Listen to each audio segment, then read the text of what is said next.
Cosmo. You know, he know, she know. Well, alright. So Jack, what got you into music in the first place?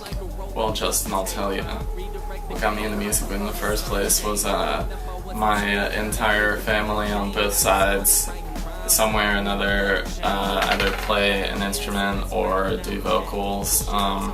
They've never really gone far with it, but it's just kind of something that's embedded in our blood as musicians. So I grew up listening to like a lot of different styles of music, and so that kind of manifested itself in my interest in rap and hip-hop overall. What was Those Guys, and how do you think it helped Jack's rap career? Well, Those Guys was just kind of something we decided to do for fun, because we, I don't know, we just kind of wanted to rap a little bit. And I don't know, I think it helped Jack kind of figure out what he wanted to do, and kind of the artistic direction I guess he wanted to go in. It helped him solidify kind of what he needed to do to be good. Do you have any artists who really stuck out to you and inspired you? I mean, I grew up mostly listening to like rock and grunge, but as I got into hip-hop, my dad introduced me to Beastie Boys, Arrested Development, Digital Underground, Tribe Called Quest, but myself in particular, I'm very interested in some of the fusion wave coming from the West Coast, so in particular, I think that Odd Future is doing a lot for hip-hop, particularly because they're making hip-hop kind of more of a generalized genre, because it's not just about the lyrics anymore, it's also about the passion and the feel of the music.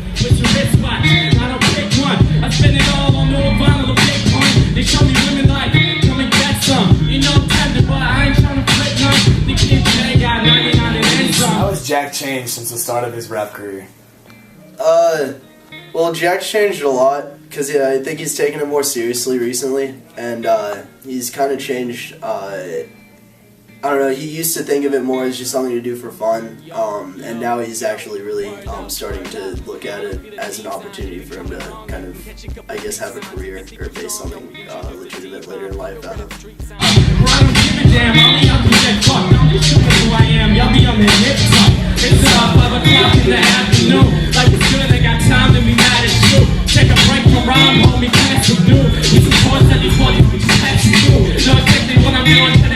How is your writing process for your rap? It's kind of sporadic.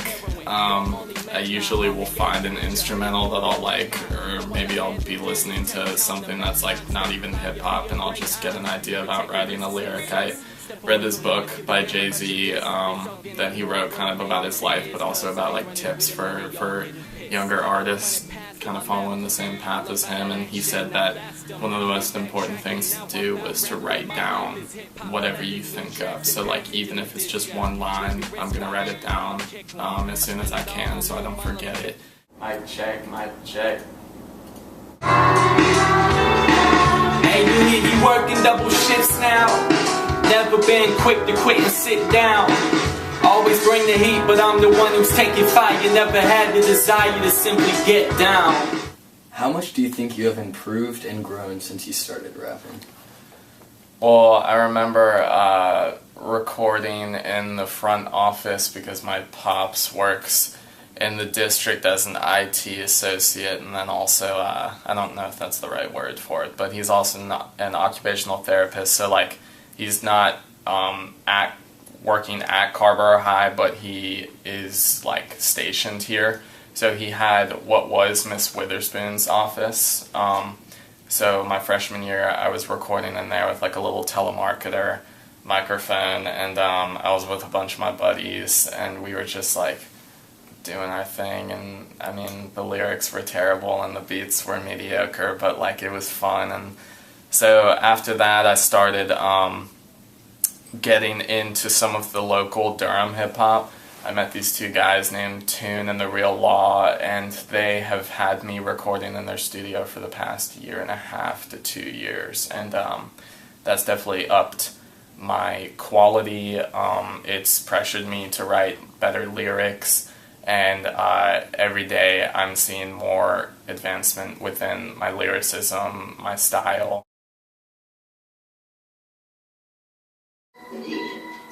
I don't know my faith, I don't know my place. I just want the joy, food on my plate, for heaven's sake.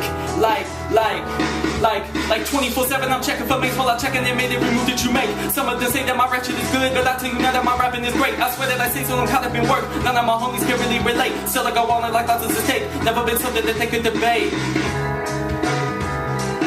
What are your plans for music in the future?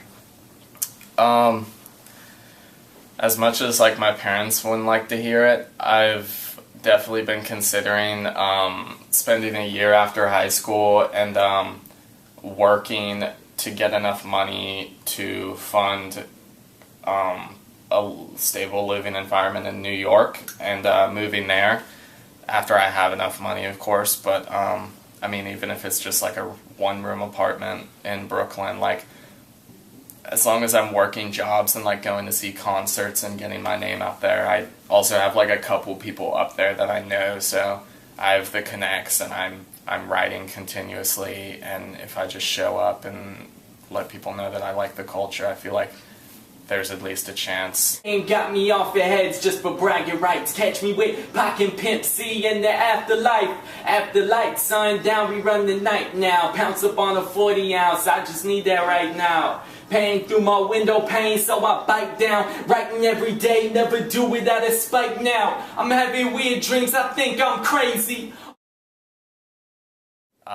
Especially because I'm writing every day, like I'm continuously practicing my craft, so it's an important thing to just continuously be progression. I can't really stop and take a look at myself that often. Sick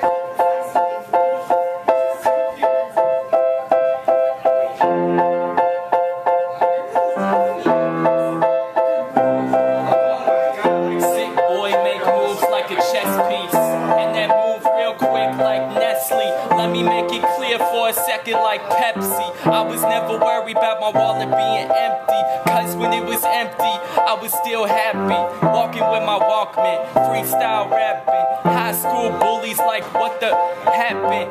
Off the hook like I shot the captain, and this is me relaxing. Rapping is my hobby. I did this in my bedroom where I separate my laundry, watching old episodes of Shining Time Station. You are now listening to my mouth on vacation.